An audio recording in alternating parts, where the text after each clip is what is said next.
qu'on fait là? On est où?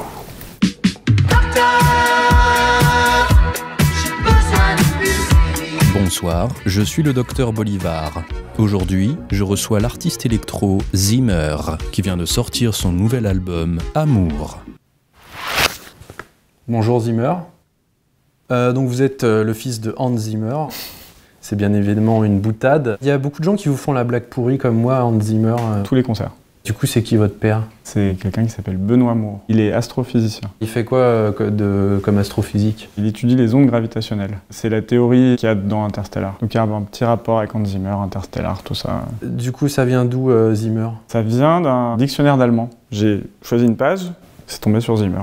Alors vous êtes originaire d'Annecy, dans les Alpes. Quand vous étiez petit, avec le métier de votre père, vous avez déménagé à Los Angeles.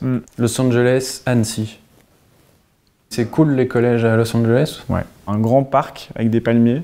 Ouais. Et les salles de classe, c'est des roulottes. Des roulottes? Ouais. Et chaque classe a sa roulotte. Le bureau du proviseur, quand on faisait une bêtise, c'était une roulotte. C'est un collège de gens du voyage ou...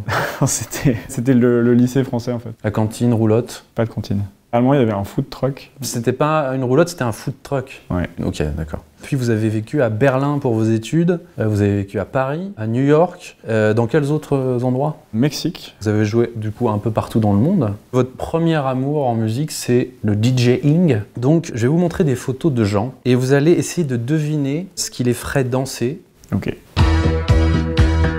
Évidemment, ce test se base totalement à 100% sur des préjugés. Donc imaginez que vous avez ces deux personnes en boîte. Ils sont berlinois. Qu'est-ce que vous mettez comme musique? DJ Visage, Hockenheim.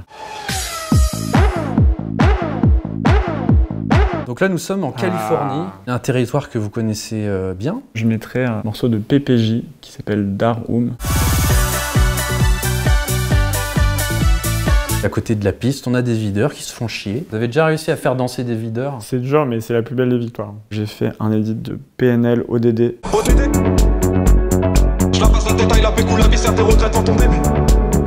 Voici Patricia, elle a 52 ans. J'ai un edit de Ella Ella de France Gall, qui je pense pourra lui rappeler des bons souvenirs.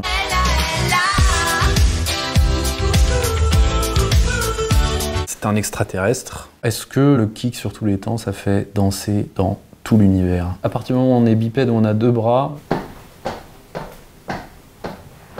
Il me fait penser à un morceau qui s'appelle Light Chaser de Cinnamon Chasers.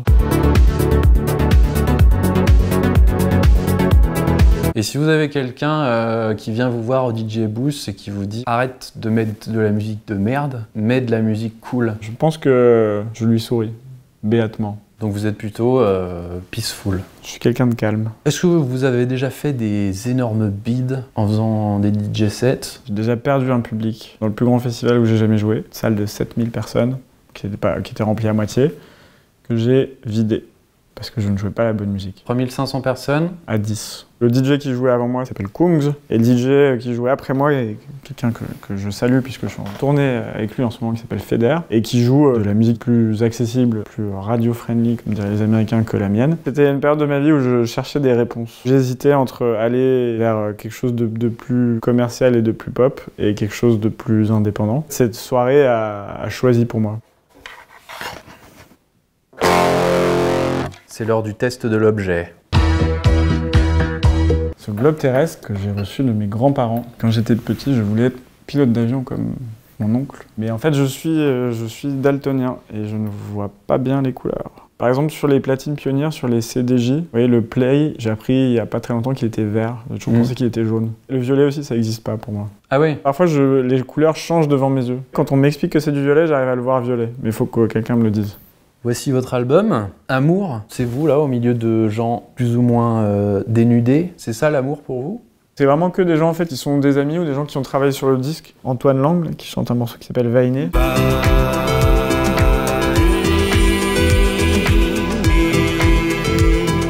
Paola, qui chante un morceau qui s'appelle Napraya.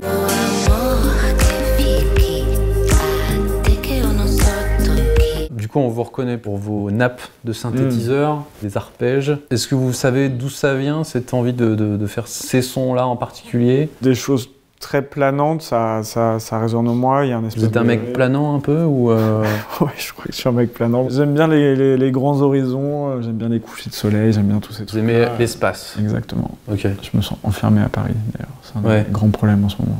Ces rues là, en canyon, vous voyez pas le ciel. Ça rend fou.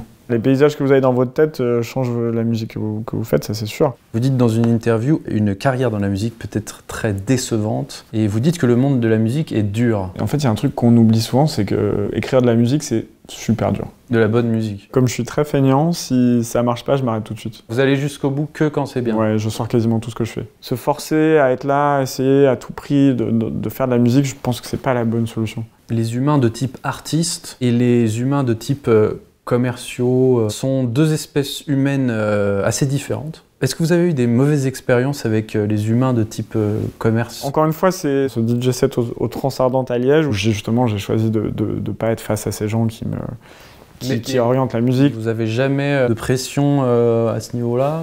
Vous faites exactement ce que vous voulez? Quasiment. Au niveau où je suis aujourd'hui, il y a de la pression parce qu'évidemment, j'ai envie de continuer à faire ça, j'ai envie que les gens continuent à écouter ma musique. Derrière, il y a une économie, il y a des gens qui travaillent, il y a un label. Mais dès qu'on commence à rentrer dans est-ce que ça va plaire, c'est un petit peu là où on est mort. Et c'est pour ça que là, par exemple, sur mon dernier disque, j'ai un morceau qui s'appelle Danny, où moi j'étais sûr que ça allait tout exploser. Finalement, les vieux morceaux qui ont marché marchent encore mieux qu'avant, mais Danny n'a pas forcément marché comme j'espérais. D'ailleurs, c'est un conseil que je peux donner je sais pas si je suis le plus important pour être heureux, c'est de se satisfaire soi-même. Si on est soi-même content, les autres vont l'être. Mais il faut rien attendre des autres. Mais si on est content et que personne n'aime ce qu'on fait, on repense au fait qu'on est content. C'est difficile parce qu'on se dit... C'est difficile. Si moi j'aime ce que je fais mais que tout le monde trouve ça nul, peut-être que j'ai tort.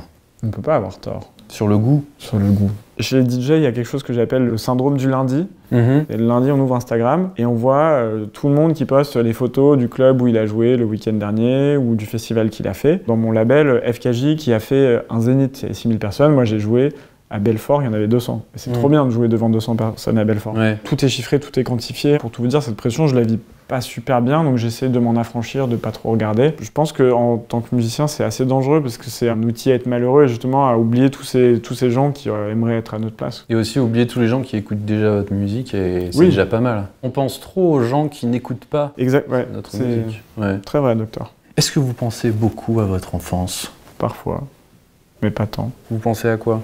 Qu'est-ce que petit Baptiste penserait de grand Baptiste? Ça tombe bien parce que vous pouvez dès maintenant converser avec vous-même à l'âge de 10 ans. Wow. Salut Baptiste, c'est comment le futur? C'est encore mieux que ce que tu pensais. Est-ce qu'on est pilote de ligne? Non, mais on prend trop l'avion. Pourquoi faire? Faire boum boum dans les boîtes de nuit. Comme quand on va à la patinoire le mercredi après-midi et qu'on écoute Barbie Girl et qu'il y a la boule disco qui tourne, mais c'est pareil sauf qu'il n'y a pas la glace et que les gens ils écoutent le gars qui passe la musique. Parfois il y a des gens, tu verras, ils nous parleront. Ils aiment bien notre musique? Et ils aiment bien la musique. Et t'as vu, on a eu un CD avec notre nom dessus. C'est vrai que j'y avais pas pensé mais c'est cool. On peut le mettre à maman. Wow. Est-ce que tu as des conseils à me donner pour savoir qu'est-ce qu'il faut que je fasse? Tu te fais confiance et tout ira bien. Moi j'ai pas de plan, je sais Baptiste. Et tu sais pas ce que tu vas faire plus tard? Bah non. Sinon c'est pas drôle. Tu connais la fin du livre. T'as plus envie de le lire. Bah du coup je prends le CD dans le passé. Si tu le prends dans le passé, après la musique que je fais elle aura déjà été écoutée. Du coup peut-être qu'on n'aura pas de chance et que ça va moins bien se passer. Bah du coup faut que j'oublie tout ce qu'on s'est dit quoi. Ah dans 20 ans? 25 même. Au revoir. Salut Baptiste.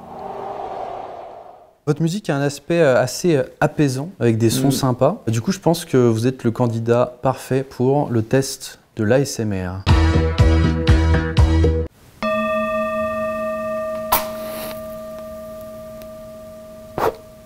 C'est quoi votre bruit préféré? J'aime bien le marimba. Vous avez dit en interview, j'aime ce moment magique où tu sens que tout s'aligne et que la musique te prend et tu ne penses plus à rien. Pourquoi vous aimez ne penser à rien? Parce qu'on est dans le moment, on est là, je vous parle, on se regarde, et on pense à rien d'autre. Ah ouais?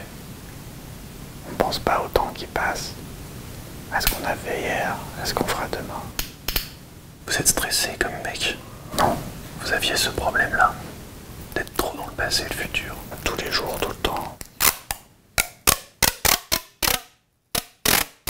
Vous avez dit aussi, 65% des musiciens ont des problèmes de santé mentale. Vous avez lu ça? Je l'ai vu aussi. Vous avez des problèmes de santé mentale, vous? Ah, ça va. J'essaie toujours de regarder le positif. Ça marche en général.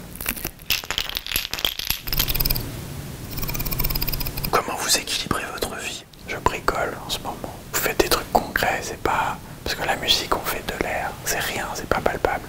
Et là, on fait des trucs très simples, avec un début, une fin, et pas un projet qui dure 1000 ans, avec plein d'intervenants. Quel est le sens de la vie?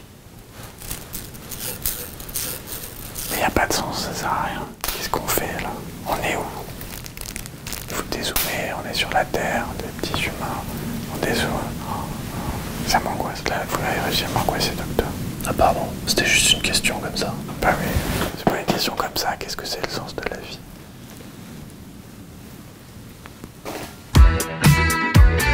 C'est l'heure du diagnostic. C'est pas vraiment une maladie, c'est plutôt une information sur vous-même. Au cours de cet entretien, nous avons dit quelque chose qui est rigoureusement faux. Vous êtes en réalité bel et bien le fils de Hans Zimmer. Votre véritable père est là ce soir. J'appelle Hans Zimmer. Bonjour Baptiste. Ich bin ton papa. Tu as une très grosse tête. Ah oui, je suis désolé, j'ai une grosse tête, on me le dit souvent. Qu'est-ce que ça te fait d'être mon fils? Je suis content, je suis effrayé. Et comme tu le sais, je suis un compositeur de musique. Est-ce que tu as des questions à me poser? Mais je veux bien savoir pourquoi Interstellar, le thème, il est si bien. Je peux aller t'expliquer, on va à mon studio. Allez. Viens avec moi, c'est par là.